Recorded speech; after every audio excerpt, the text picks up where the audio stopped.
ہر عقیدہ اور عمل بدعت ہے جو کسی امام سے ثابت نہیں ہے۔ جو عمل یا عقیدہ کسی امام سے ثابت ہے وہ بدعت نہیں ہے۔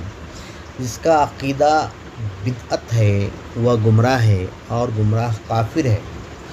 اس کو بدعقیدہ کہتے ہیں، جیسے وہابی، دیوبندی، قادیانی اور شیعہ وغیرہ۔ اور جس کا عمل بدعت ہو وہ فاسق ہے۔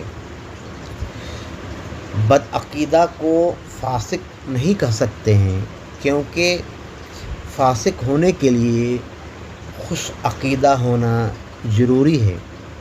اسی لیے سنی بدعقیدہ کے بدعتی عمل کو بدعت نہیں کہتا ہے، کیونکہ ایک آدمی دونوں بدعت کا مرتکب نہیں ہو سکتا ہے۔